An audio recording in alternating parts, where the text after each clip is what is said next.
welcome to day 2 of the Rocky Mountain Rally in southern Alberta. I'm Jen Horsey. My co-host Andrew Comrie-Picard is out racing today, but we'll catch up with him later. We're in the Porcupine Hills. It's just beautiful down here. The big story today is the weather. Look at all this sunshine. There was snow here just a couple days ago, which means the roads are going to be pretty mucky. We'll see how it goes. It's going to be slick. It's going to be sideways. Stay with us for all the action.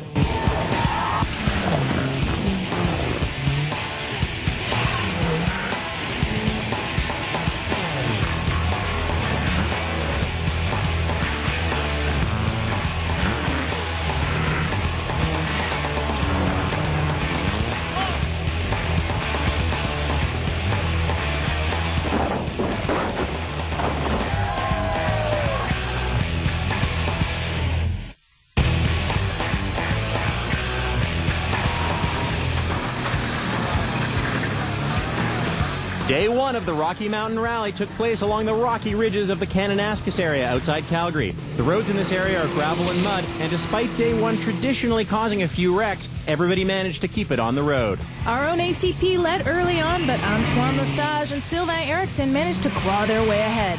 The last stage of the day was a special 1.5-kilometer stage in a motocross park. Fortunately, most of the cars made it through unscathed. So after Day 1, the leaderboard looks like this. The 2006 winner, Antoine Lestage, is in the lead despite some overheating problems in his all-wheel drive Hyundai Tiburon. Sylvain Eriksson and ACP aren't far behind, though, only 19 and 20 seconds respectively. And local fella Gord Olson is in 4th in his rented Subaru. Peter Riley rounds out the top 5 in his open-class all-wheel drive VW Golf.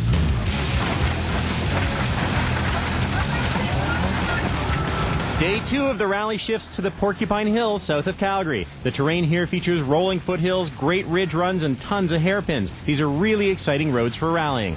Even though there were blizzards a couple of days ago, you can't tell that now, and the conditions are fast and dry. And wow, this is what it looks like on the inside of a car as they head down the mountain around these hairpins.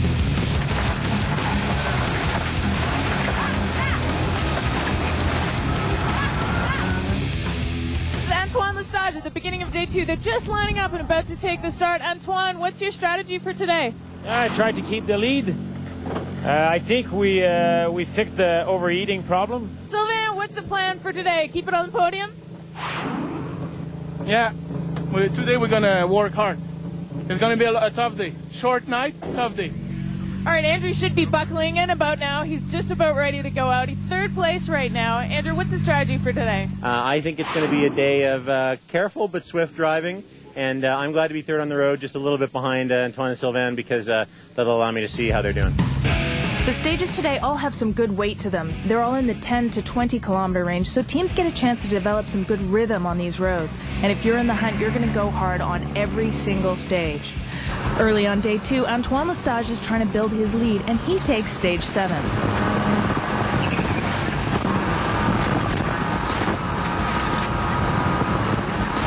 Very tidy through here. You got to keep your foot down on these fast roads. Now, Sylvain Eriksson is putting up a fight, and he turns in a terrific time to win stage 8. Let's have a look.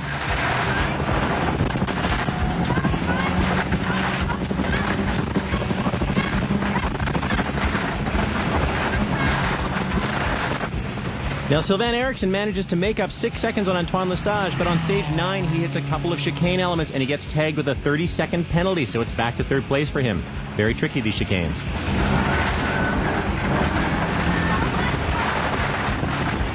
ACP, you're on a good, steady pace, but with an important race the next weekend in the U.S., you just can't afford any trouble. It's working well for you, though, and you're up to 2nd. Just keeping it on the road. Gord Olson here says he's not making a run for the podium, but it looks to me like he's having a lot of fun out here. Got to be a huge difference for him in that open class car, and look at the speed he's getting.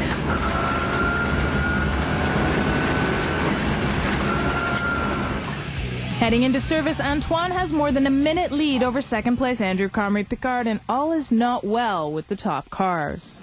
So tell me how it's going out there. I saw you guys pushed across the final control board. You're still having some mechanical problems. Yeah, last service we had a problem with the starter. Right. So we did the 2 stages without shutting the engine.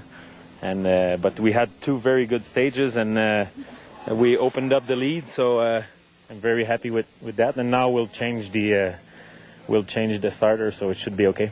And I hear you had Nat being your chief mechanic out on stage. Yeah, because there was a turnaround between the two stages, and when we turned, I stalled the engine. But we had time, and Nat took a hammer and just hit the starter, and it started again. So. Brute force mechanics. Yeah, she did a good job.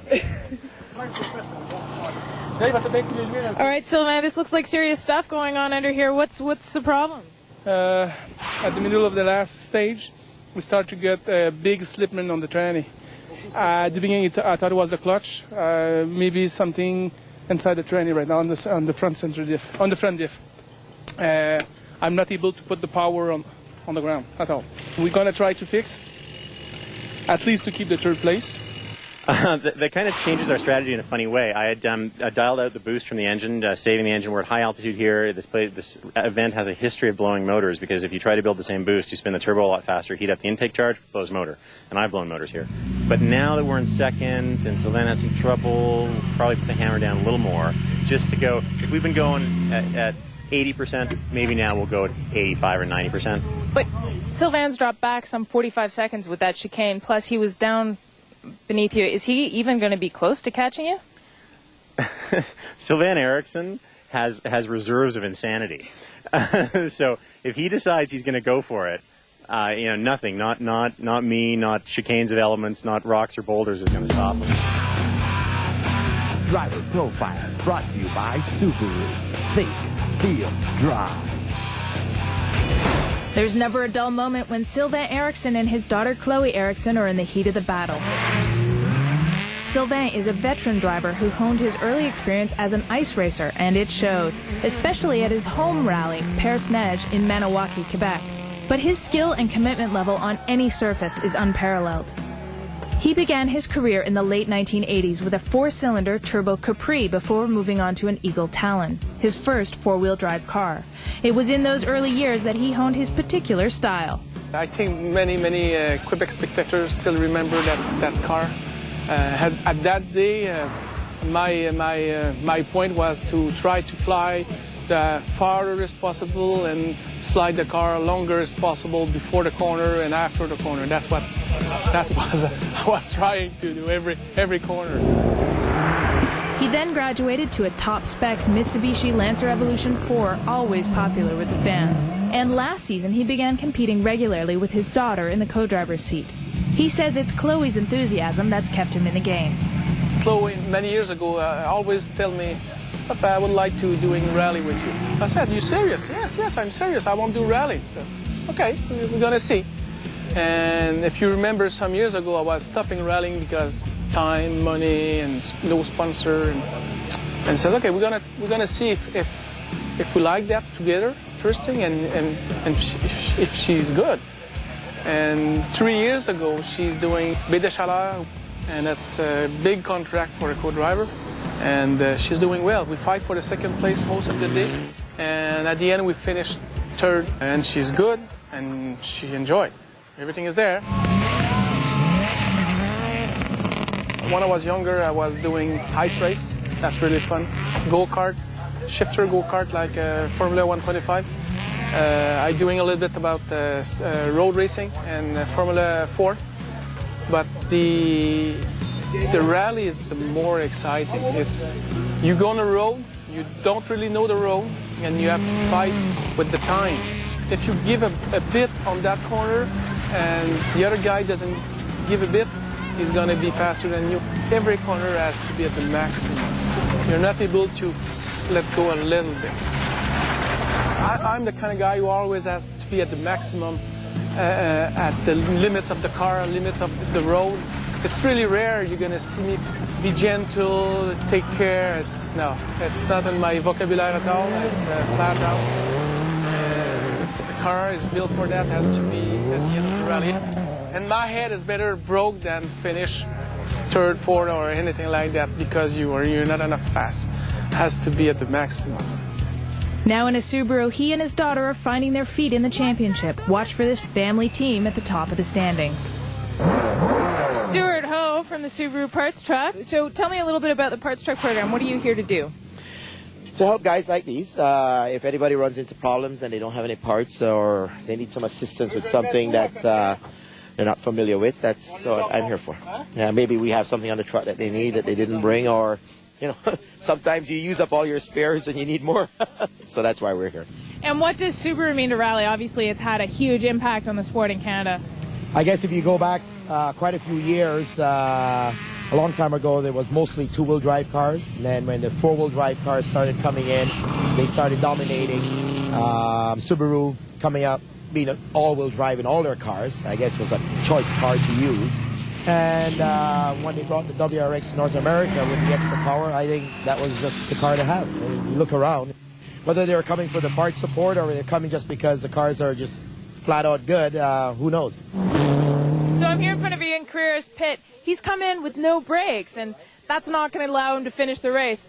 Behind me, we have 3 service crews, plus the Subaru parts truck, helping out this Porsche. I see Stu here, Salty, who's with Antoine Lestage, Andrew Comrie Picard's crew, plus Ian's guys, all working to try and figure out what to do about this brake situation. It's a real sign of the camaraderie of the sport when you get competing teams helping each other out in the service area. When did you guys lose your brakes?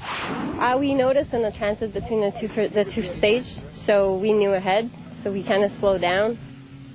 So what's going to happen? You going to fix it and get back out there? We don't have a spare brake line, but we're going to see if we can cobble something together. Yeah. All right, well, it's maybe this one isn't your race, huh? They never seem to be. Joe, do you usually use a wheelchair? Yes, I do. I'm the only one in cars and Rally America that uses a wheelchair to get around the service areas. Yeah, so it's a little bit different, but it's not that bad. I got my brother helping out. He takes care of everything. Parents assign service crew for the weekend, so it works out just fine. And what additional challenges does being in a wheelchair pose in the co-driver's seat? Actually, once I'm in here, really nothing. We have a lot of safety things that we've implemented that are not mandatory, like onboard ham radio, electronic fire extinguishing system. And would you ever be able to get into the driver's seat? Well, we got to break in the officials slowly. No, for now, I'm more than content being the co-driver. Yeah, it's just as fun as being the driver in a lot of instances. We've got Antoine Lestage and you in second place and Sylvain Eriksson in third. You guys are just going to take it easy and drive to the finish. Well, I don't know. Antoine is now in a difficult position. He's got a handful of seconds, maybe 30 or 40 seconds on us. He's going to say, well, I don't have to go quite so fast now. Sylvain's had a little problem. Andrew's not pushing. Maybe I'll dial it back a little. But it's hard for a driver to dial it back and stay safe. I'm holding position, trying to be easy on the car, reduce the boost a little, so I'm probably going to hold position. Sylvain Eriksson probably has nothing to lose. As a minute down or something, he may just put his foot right through the floor, as Sylvain Eriksson can do, and come what may, see what happens. So as it is, we may be looking at the podium already, but it's a rally and anything can happen.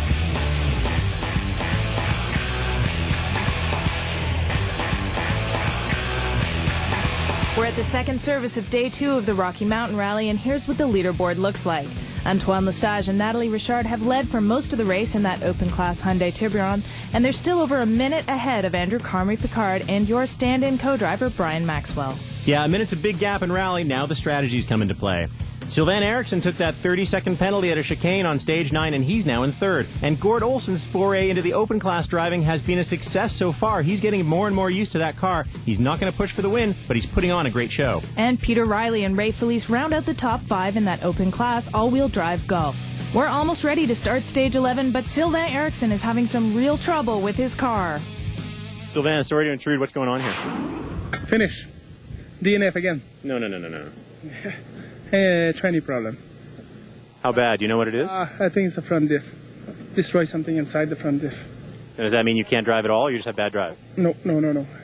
I was getting all ready to have a battle with you. I thought maybe I was like 30 seconds in front of you and we could have a big fight and your beast could come out from within. I don't want you to stop. Yeah, but that's the life. You know what the good thing on that? We're going to be first on the beer. Save some for me. Gord Olsen, currently in third place. Really? Sylvain Eriksson has just retired from the race with a gearbox problem. That puts you in third. With this power, are you going to make a go for second? Nope. I think there's a fair bit of distance there, so no, I won't be doing that. So, Peter Riley, with Sylvain Eriksson's retirement, that puts you within striking distance of third place. What are you going to do this afternoon? Change your strategy? No, I'll just keep going the same. I mean, Gord's getting more and more of a hang to that card. It's a bit more power than me on those long pulls, so just have to keep waiting for someone else to break, that's all. Sylvain Eriksson wasn't the only casualty. Michelle and Chris Manette had to withdraw when their Porsche 944 Turbo had suspension problems during a transit, probably caused on stage. We're on stages 11 and 12 of the event now, and Gord Olson and Todd Patola look to be widening their margin over Peter Riley and Ray Felice. We're here with Gord now. He's looking great, doing very well in that ex-championship winning Rocket Rally car. Of course, we know Gord from two-wheel drive. What's it like to make the transition from two-wheel drive to all-wheel drive? It's very difficult. You need a whole different driving technique, and the car's going much faster. You have to initiate sooner and get the car to rotate differently.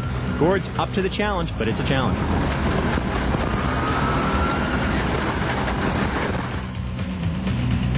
Looking very tidy here. He's going to be fast. And here are Peter and Ray. Looks like they're having a lot of fun out there. It's great to see this Ontario team competing in the West. That hand-built car. Here's Zibby Sezik and Thomas Karzinski in the front-wheel drive Turbo Lancer. One of the hairpins, a little bit wide there. But big cheers from the crowds always in their home event.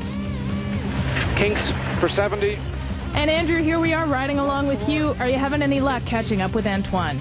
Well, I'm not with my normal co-driver. I'm with Brian Maxwell, who's an excellent co-driver. We've competed together years ago, but we're just going as fast as we need to stay in second place, save the car for an important U.S. event in the X Games coming up. Antoine's turning in great times, no mistake. Here's a great driver, some roads that really suit him well.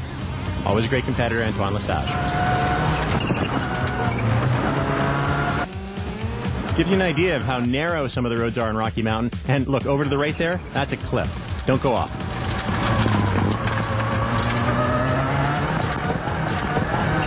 Basically, I think we're over a minute behind Antoine, and we're like 5 minutes ahead of the car behind us. So the smart thing to do now is drive it to the end and conserve the car. I'm going to pull some more boost out of it, driving kind of conservatively. Still putting on a show for the fans because the hairpins up there and sharp holes. It's fun roads, and the car's performing perfectly, and the Yokohama tires are performing perfectly. So we're just we're driving to the end. Gord Olson, third place. How's it going? It's going really good, actually. Those last two stages are really nice. Confidence builder, this thing, actually, for sure. Well, I would like to be first in my class, winner my class, and I don't know if we can squeeze in top 10 with a production 3 car. You know, it'll be good. You know, with no turbo, no 4-wheel drive. So, car's running fine, and we're not pushing now. We're going on low boost and saving the car. We have a big lead, so everything's fine.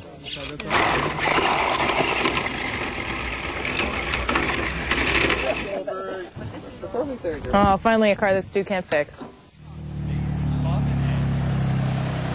So, what do you think your chances are of making it to the end of this epic race? 50-50. That's being optimistic. Be positive. I am. Ever the optimist, Ian Carrere. Oh no! The rally isn't over yet. This isn't where I wanted to see you. What's going on, Ian?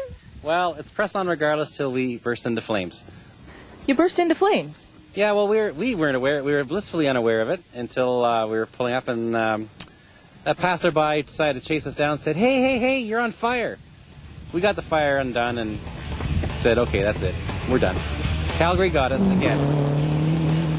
More from the Canadian Rally Championship after this.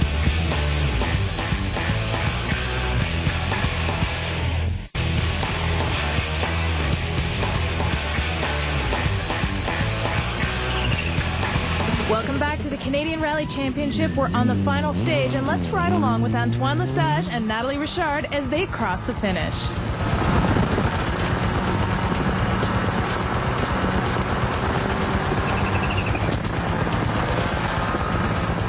And Antoine, I presume congratulations are in order. Yeah, great. We won it for a second year in a row, so very happy.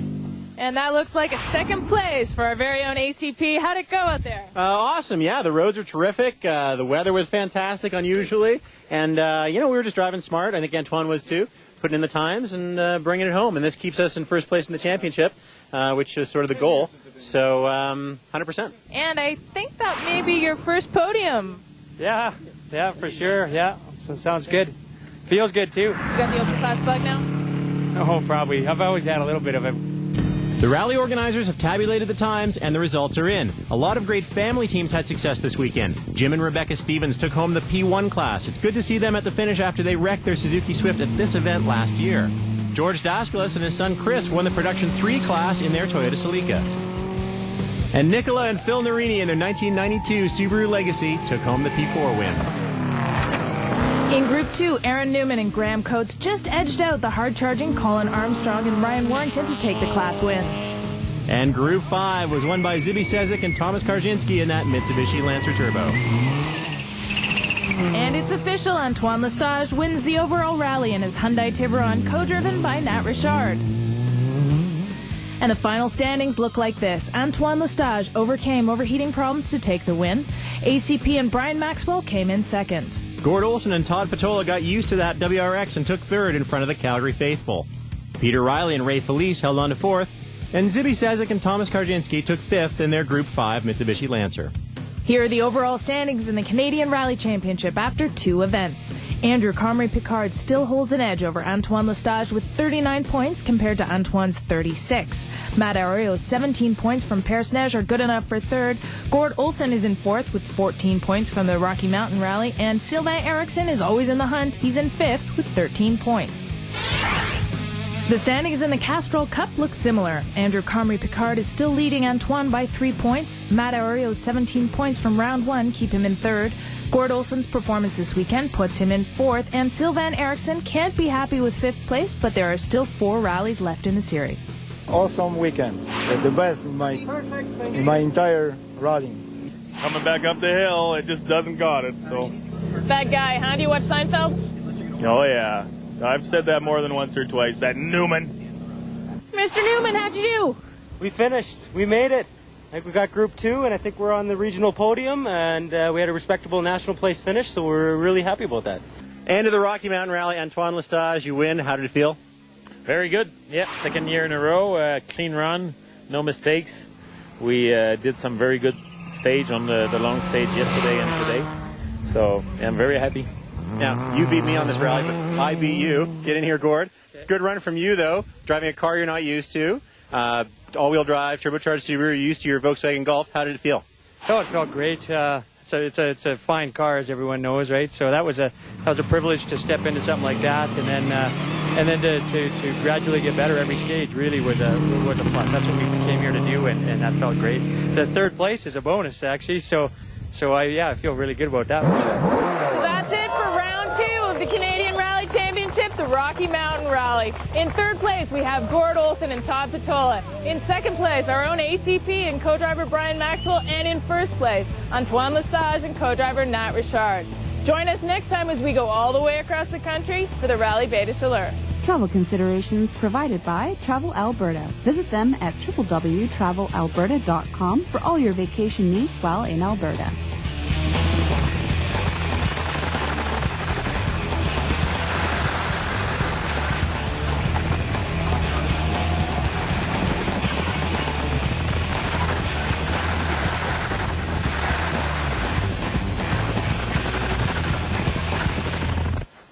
Yeah, shut up. Don't throw anything at me. Hey, no, bud.